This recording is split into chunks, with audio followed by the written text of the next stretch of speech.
नमस्कार दोस्तों, स्वागत है आपका हमारे चैनल हिंदी साहित्य की प्रतियोगी दुनिया में। आज से हम शुरू करने वाले हैं हिंदी साहित्य का इतिहास रामचंद्र शुक्ल सीरीज।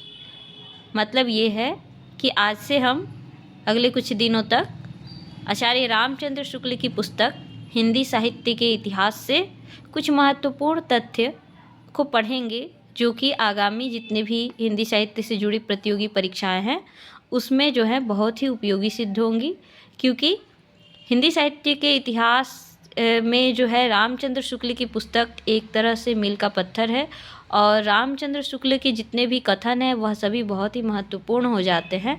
उनकी टिप्पणियाँ, चाहे वो आदिकाल पे हो, भक्ति काल पे हो, रीतिकाल पर हो, उसकी किसी भी कवि पर हो, उन्होंने जो बातें रखी हैं वो बहुत ही महत्वपूर्ण हैं और अक्सर परीक्षाओं में पूछी जाती हैं।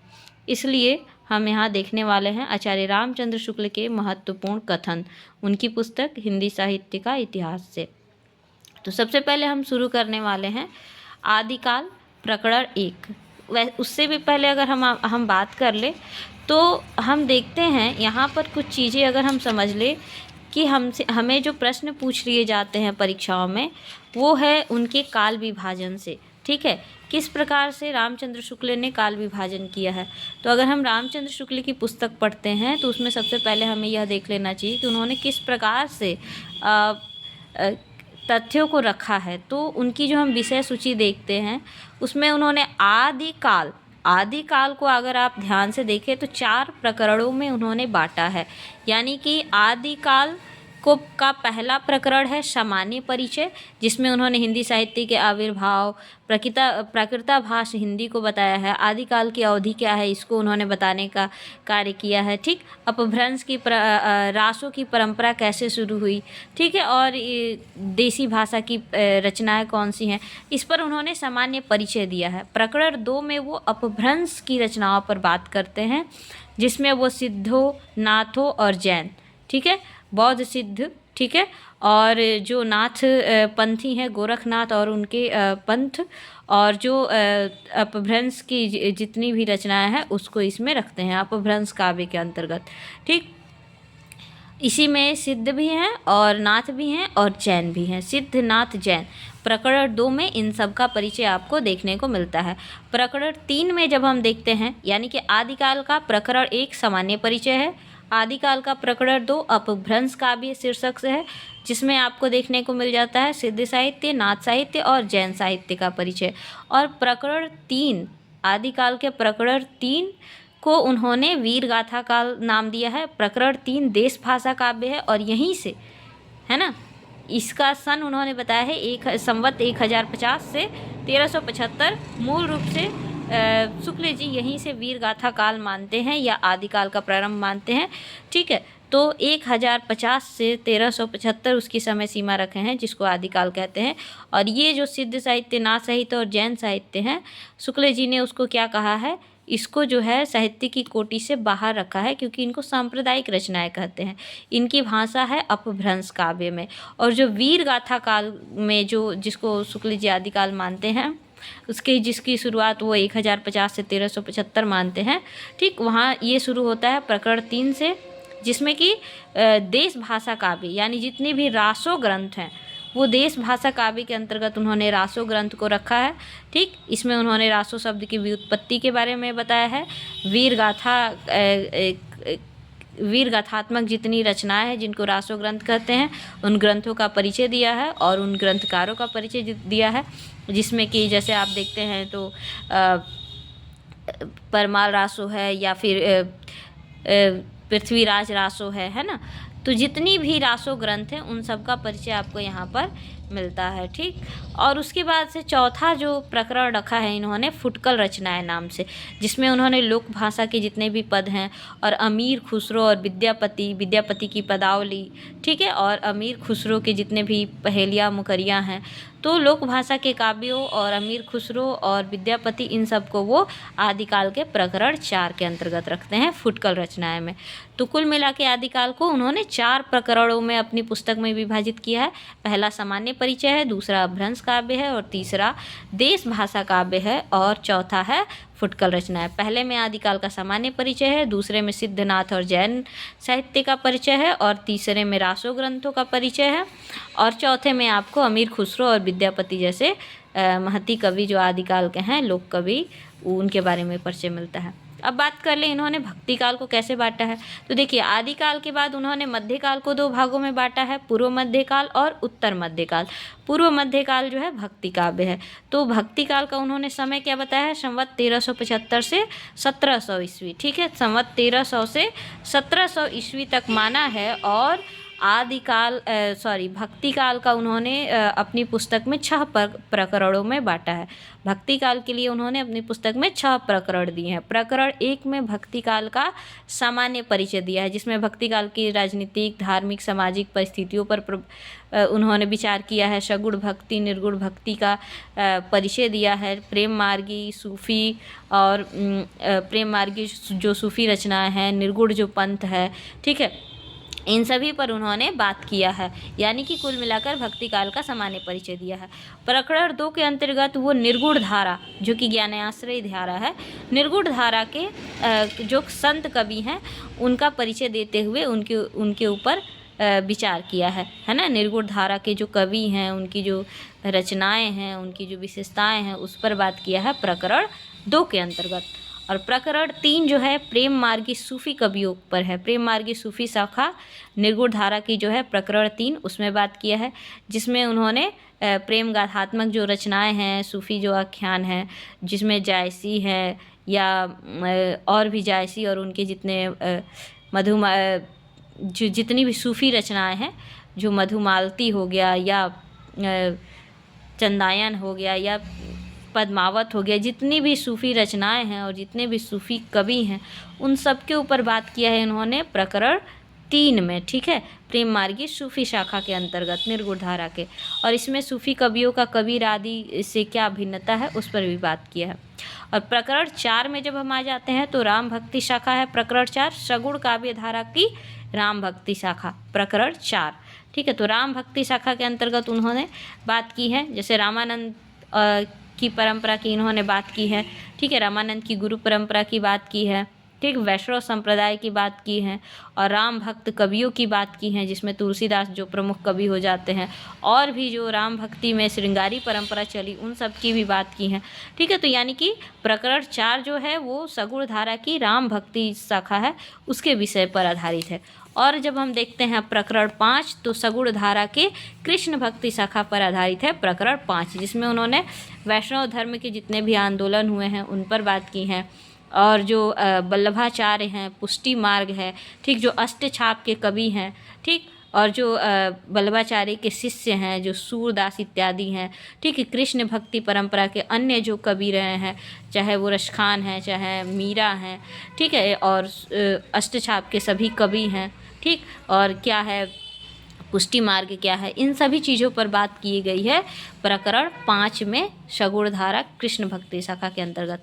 और प्रकरण 6 जो है भक्ति काल की फुटकल रचना है। सगुण धारा के अंतर्गत ही भक्ति काल की फुटकल रचनाओं पर बात की गई है। ठीक है, यानी कि राम भक्ति, कृष्ण भक्ति और सूफ़ी और जो है संत काव्य के अतिरिक्त और भी जितने भी उस काल में रची गई रचनाएं हैं, उसको भक्ति काल की फुटकल रचनाओं के अंतर्गत रखा गया है।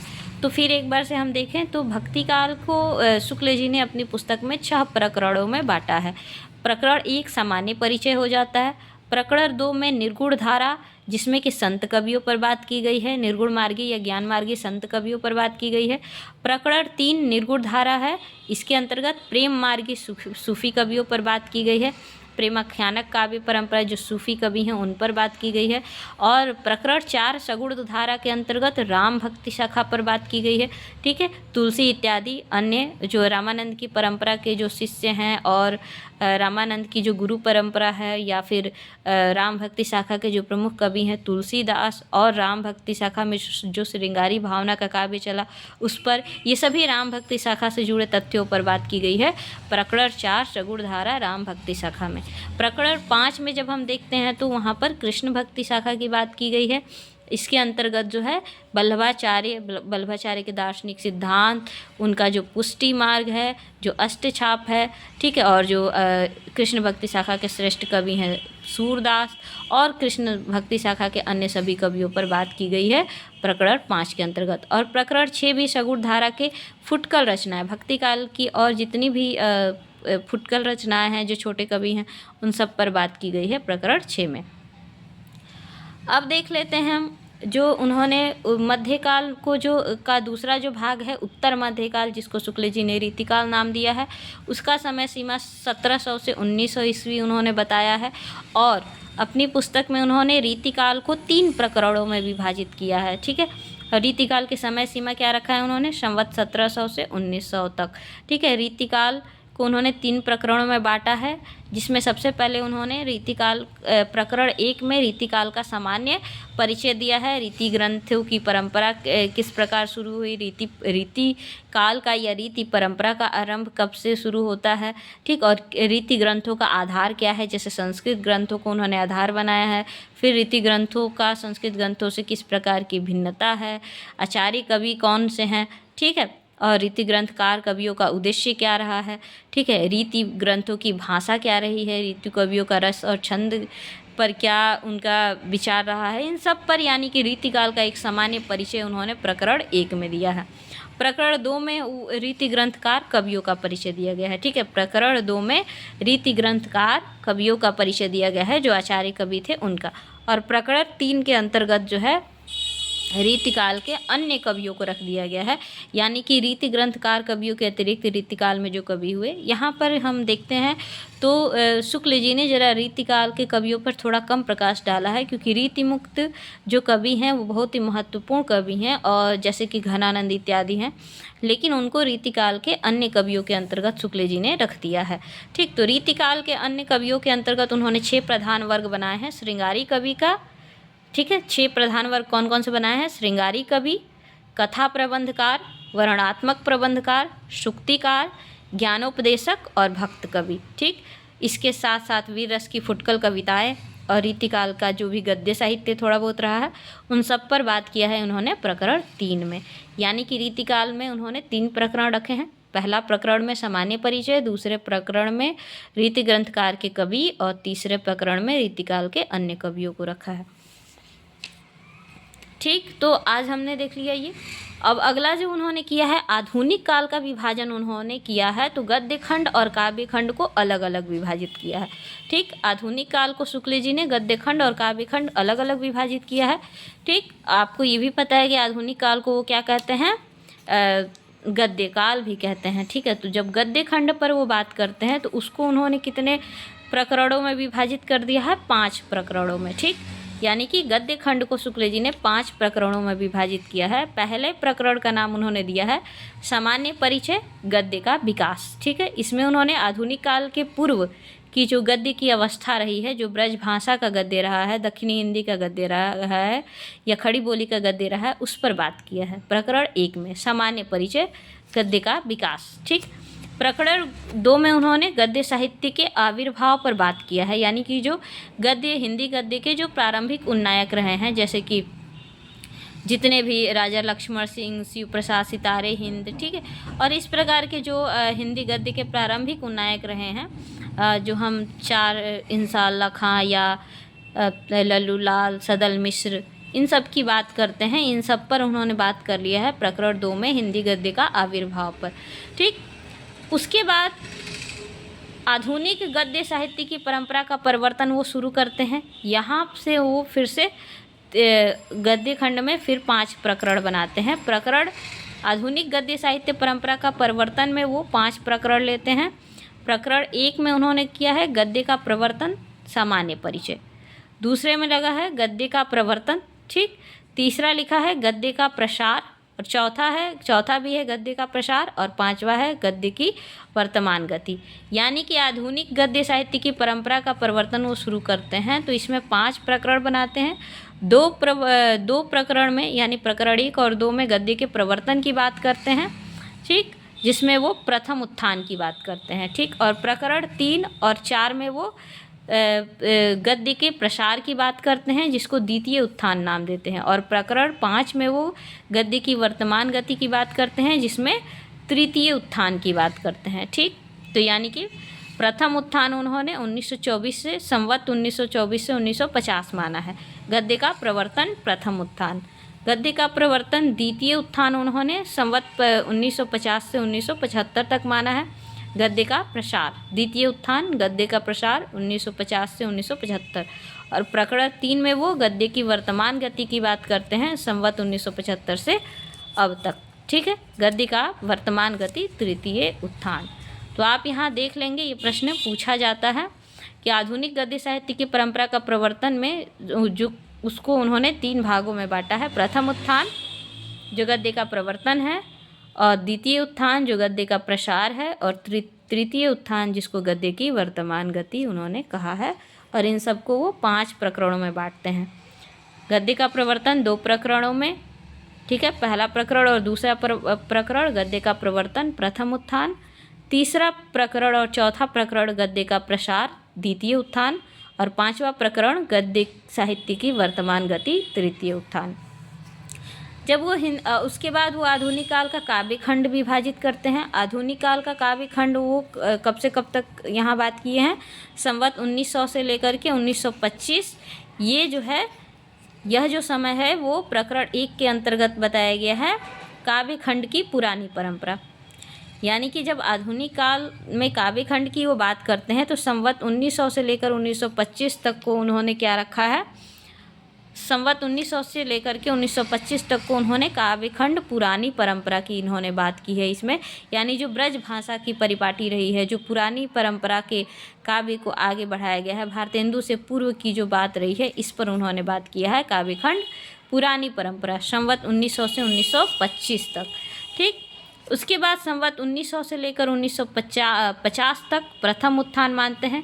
काव्य खंड की नई धारा, नई धारा प्रथम उत्थान संवत 1925 से 1950 तक। इसमें वो भारतेंदु युग के कवियों पर बात करते हैं। भारतेंदु हरिश्चंद्र, प्रताप नारायण मिश्र, बद्री नारायण चौधरी और भी जो उस युग के कवि रहे हैं, उन सबके काव्य रचनाओं पे बात करते हैं। इसको नाम देते हैं प्रकरण 2 काव्य खंड नई धारा प्रथम उत्थान संवत 1925 से 50 तक। भारतेंदु युग की बात करते हैं। प्रकरण 3 में वो काव्य खंड नई धारा द्वितीय उत्थान की बात करते हैं, संवत 1950 से 1975 तक। इसके अंतर्गत वो द्विवेदी युग की काव्यों की बात करते हैं।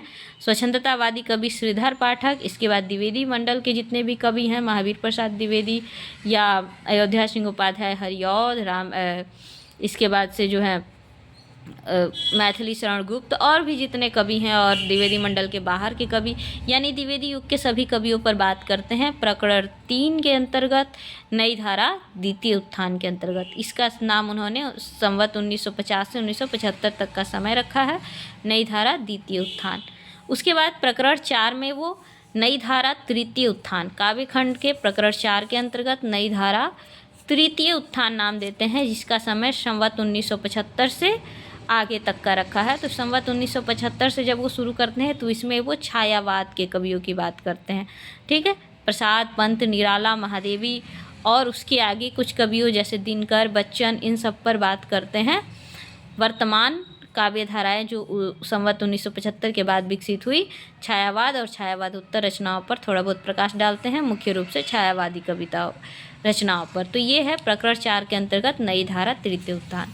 कुल मिला के आधुनिक काल की जब वो काव्य खंड की बात करते हैं तो प्रकरण 1 में काव्य खंड की पुरानी धारा पर बात करते हैं, और फिर उसको रखते हैं, उसकी समय सीमा संवत 1900 से 1925 तक, काव्य खंड की पुरानी धारा। फिर अब जब वो बात करते हैं प्रकरण 2 के अंतर्गत नई धारा के प्रथम उत्थान की बात करते हैं, संवत 1900 से 1950 तक, भारतेंदु युग। प्रकरण 3 में वो नई धारा द्वितीय उत्थान की बात करते हैं, संवत 1950 से 1975। इसमें वो बात करते हैं द्विवेदी युग की।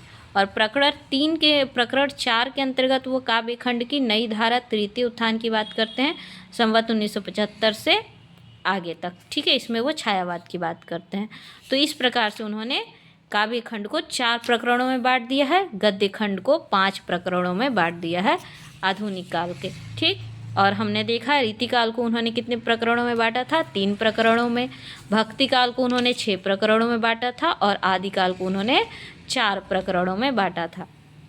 तो ये भारतेंदु जी का उनके विषय सूची का सामान्य परिचय है। यहाँ से परीक्षाओं में ज़रूर ही एक दो तीन प्रश्न पूछे ही जाते हैं और इसमें बहुत सारे तथ्य हैं जो कि बहुत ही परीक्षा उपयोगी है। तो इन तथ्यों को आप ध्यानपूर्वक पढ़िए और इसके आगे अगली क्लास में हम इस पुस्तक से हिंदी साहित्य का इतिहास शुक्ल जी की पुस्तक से महत्वपूर्ण तथ्यों को पढ़ेंगे जो कि परीक्षा उपयोगी होंगे। तो चैनल को लाइक कीजिए, सब्सक्राइब कीजिए और चैनल से जुड़े रहिए। बहुत बहुत धन्यवाद।